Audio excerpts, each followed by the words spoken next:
apa tadi, ayat berapa? A'udzubillahi minasyaitonirrajim. Bismillahirrahmanirrahim. Wala taqtulu auladakum khasyata imlaq nahnu narzuquhum wa iyyakum inna qatlahum kana hit'an kabira. Wala taqrabuz zina innahu kana fahishatan wa sa'a sabila. Wala taqtulu auladakum, jangan kau bunuh anakmu. Aulad ini adalah laki dan perempuan. Kalau sebut aulad adalah laki dan perempuan.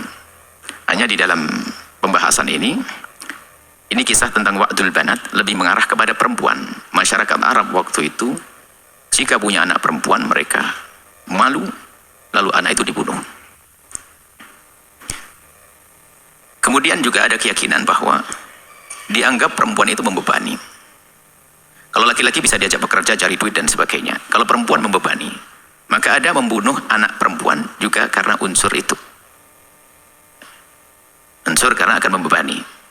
Dalam bahasa ini khasyata imlak, takut terjepit dalam kemiskinan, kefakiran, kurang makan. Membunuh secara umum tidak boleh sudah. Hilangnya kemanusiaan, rasa kemanusiaan, maka orang membunuh. Orang manusia membunuh manusia. Itu kekejian. Dan kalau di dalam Islam ada hukum kisos. Untuk menegakkan kehidupan, jika ada orang membunuh maka dia harus dibunuh. Tentunya ini adalah pertama hukum imamah. Imam yang bisa menegakkan hukum ini tentunya dengan prosedur yang benar-benar rapi dan teliti agar tidak gampang terjadi kisos. Tidak boleh setiap orang mendirikan kisos, menegakkan kisos. Itu ada hukum imamah. Baik. Kemudian ini kita kembangkan sedikit, masalah itu sangat jelas. Ada kita kembangkan, para ulama menyebutkan di antara masuk di dalam bab ini adalah tidak mau punya anak, menunda kehamilan. Di saat ada seorang menunda kehamilan karena masalah kesehatan istrinya, maka sah. Tetapi di saat ada seorang menunda kehamilan karena takut tidak bisa memberi makan, sebagian ulama memasukkan ini, golongan ini, karena ini tergolong orang yang prasangka buruk kepada Allah. Sementara urusan rizki hamba Allah itu Allah yang menjamin. Tidak ada yang melata di atas bumi kecuali sudah dijamin oleh Allah rizkinya. Jadi kalau ada orang menunda kehamilan hanya karena faktor ekonomi, maka justru itu yang dilarang. Bahkan hendaknya orang itu husnudzon. Jangan-jangan anakku yang ketiga ini justru membawa keberkahan, pintu rezeki untukku. Kan sudah dijanjikan oleh Allah, tidak ada yang melata di atas bumi kecuali sudah dijamin oleh Allah rizkinya. Jadi program-program penundaan kehamilan itu kalau niatnya hanya takut nggak bisa memberi makan, maka itu ada yang tidak diperkenankan. Karena itu prasangka buruk kepada Allah Subhanahu wa Ta'ala yang telah menjanjikan akan berikan rezeki kepada siapapun dari hambanya. Akan tapi ada hal yang perlu dicermati. Kecuekan seorang bapak nggak peduli tentang kesehatan, suami nggak peduli tentang kesehatan istri, ya nggak boleh. Kalau menurut dokter misalnya istrinya membahayakan kalau dia hamil, maka dia harus peduli dalam hal ini. Nggak boleh seseorang itu menghancurkan dirinya. Bahkan ada sebagian laki-laki nggak mau tahu, pokoknya kamu hamil. Tawakal kepada Allah. Tapi tidak pernah mempertimbangkan sisi kesehatan dan juga sisi ngerawat anak. Sebab banyak anak kurang gizi saat ini, bukan karena kurang makan, kurang peduli bapaknya. Dibebankan pada istrinya saja, bapaknya tidak tahu kemana. Memang itu adalah semuanya anak kita ya, anak bersama. Kemudian baru punya anak, lahir anak lagi. Memang semuanya kita serahkan pada Allah. Tapi kita harus tahu diri dong dalam merawat anak ini. Ini keluhan-keluhan di akhir-akhir ini banyak. Sebagian orang yang seolah-olah dia terjun dalam dunia agama, dakwah, akan tapi ternyata menyiksa istrinya di rumah. Tidak dibantu di dalam melayani anak-anaknya. Sehingga banyak yang mungkin kurang gizi, kurang perhatian. Sehingga ini membahayakan anak itu juga. Tapi jika orang itu menghindari kehamilan karena takut kefakiran, itu nggak boleh. Tapi kalau orang menghindari kehamilan untuk merapikan, menata misalnya ya urusan tarbiyahnya biar agak rapi sedikit deh, biar nanti saya bisa ngerawat anak dengan benar, atau masalah kesehatan, maka hal yang demikian itu diperkenankan. Cuman kita masuk bab baru lagi yang kadang kurang dicermati, masalah tahdid atau tanti munasal, masalah kontrasepsi. Jadi jangan latah ya. Jadi kontrasepsi, apakah boleh orang menunda kehamilan? Tentunya masalah niat sendiri. Prakteknya seperti apa gitu loh. Masalah niat, kalau niatnya takut fakir, modelnya apa saja, biarpun model kontrasepsi yang halal jadi nggak boleh. Ingat, kalau takut nggak bisa ngerawat anak, nggak bisa ngasih makan anak. Cuman dari kontrasepsi ini ada macam-macam. Ada kontrasepsi yang menjadikan seorang tidak akan bisa melahirkan sepanjang waktu, itu nggak boleh. apakah dipotong dalam apa itu ada dunia medis akan tidak ada istilah apa tuh? Apa dunia medis vasektomi, tubektomi atau apa itulah istilahnya yang rahim wanita itu sudah tidak bisa dibuahi lagi. Ini tidak diperkenankan karena apa? Dia seolah-olah sudah pasti anaknya bakal gede dan hidup terus. Pokoknya dia sudah sombong kepada Allah. Sudahlah, biar anak saya cukup satu ini, ayo. Baru diputus mati nanti anaknya, nggak punya anak lagi dia.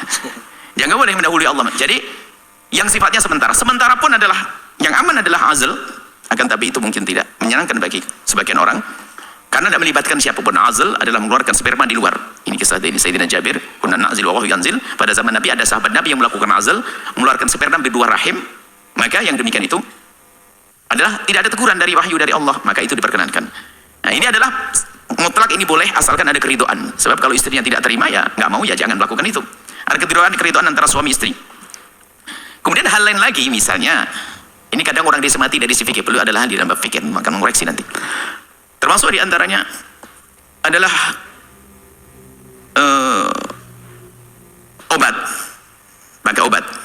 Obat pun gak ada masalah memang. Ini obat adalah termasuk martabat kedua, kemudahannya. Karena nggak melibatkan orang lain. Seorang perempuan minum obat, cuman harus ada catatan tentang kesehatan. Aman nggak kepada kesehatan seorang wanita tersebut? Jangan sampai gara-gara minum obat ini ada hal lain yang akan dirusak. Kemudian kalau masalah, ini kemarin juga ditanyakan, memasang spiral. Spiral itu. Nah ini mulai melibatkan orang lain. Pertama yang harus dihindari kalau Anda harus pasang spiral, jika Anda sebagai seorang suami harus cemburu. Bukan dokter laki-laki yang memasangnya.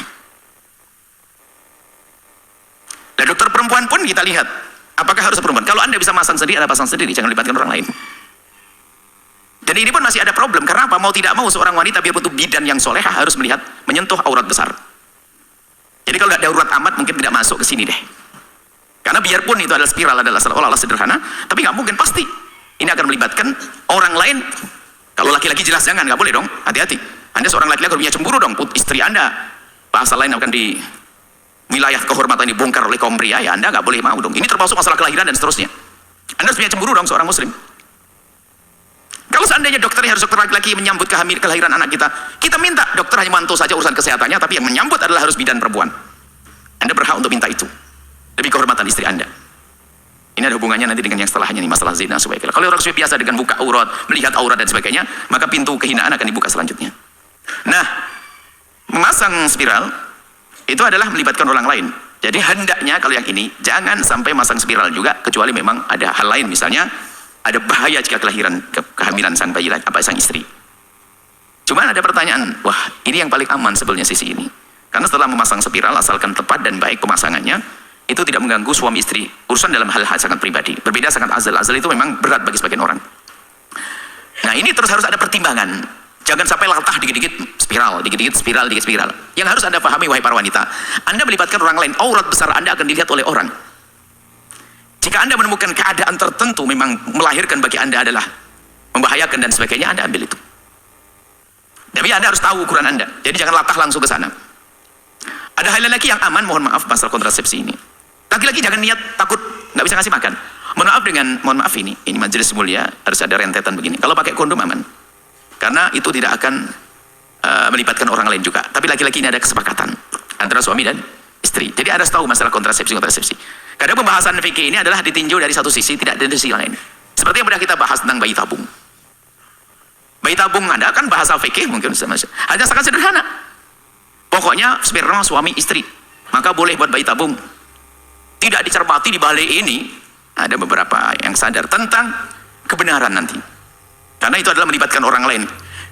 Kesolehan dokter yang menangani, kejujuran juga asisten-asistennya. Itu kalau sperma ditukar begitu saja nggak ada yang tahu, lihat. Demi gelar kesuksesan seorang dokter dalam melaksanakan bayi tabung. Jadi dalam masalah-masalah begini memang harus waspada, melibatkan para fuqaha. Anda bertanya pada ahli fikih yang juga menguasai dari sisi-sisi lain. Paling tidak mereka ada kepekaan dalam hal ini. Tidak cukup mengatakan, wah boleh, mau kontrasepsi, kehamilan asalkan begini boleh nggak? Harus lihat dulu martabat-martabatnya. Nah semua tadi kalau kita kembalikan kepada rasa takut kita kepada Allah akan terbimbing semuanya. Kita akan melangkah kepada sesuatu yang terbaik. Nah ini adalah masalah kontrasepsi ringan. Gambarannya semacam itu. Kembali bahwasanya jangan sampai ada di antara kita itu menghindari kehamilan karena takut tidak bisa memberi rezeki, karena itu suudzon kepada Allah Subhanahu wa taala. Rezeki Allah yang atur. Rezeki Allah yang beri. Tadi disebutkan oleh beliau tentang seorang yang takut kepada Allah, Seorang Umar bin Abdul Aziz, anaknya modelnya nggak seberapa, tapi dengan penuh keyakinan dengan Allah akan kasih rezeki. Tapi kalau anda sudah suudzon kepada Allah, bukankah anak intadun abdi bi, ya sudah, kalau kamu prasangka buruk kepada aku, ya aku jadikan fakir kau, kayak gitu. Insyaallah. Kemudian selanjutnya kelihatan ini masalah yang akan kita bahas panjang lebar tentang zina. Mungkin kita tunda pada pertemuan yang akan datang. Hari ini ini bil barokah ya, tafsir kita hari ini bil barokah, ngambil keberkahan silsilah majlis tadabbur Al-Quran, dan akan dilanjutkan pada pertemuan yang akan datang. Dan insyaallah kita akan buka kembali diskusi dengan beliau insyaallah. Jika ada hal-hal yang perlu diluruskan nanti masalah ini. Sampai di sini insyaallah. Yang mau bertanya kepada beliau lanjutkan lagi. Kita akan jalankan istiqomah saja. Sudah ada beliau ternyata dulu. Ini masalah tafsir, satu ayat saja insyaallah. Sabtu yang akan datang kita lanjutkan dengan ayat wala taqrabuz zina. Baik, Masya Allah, syukran jazilan kami haturkan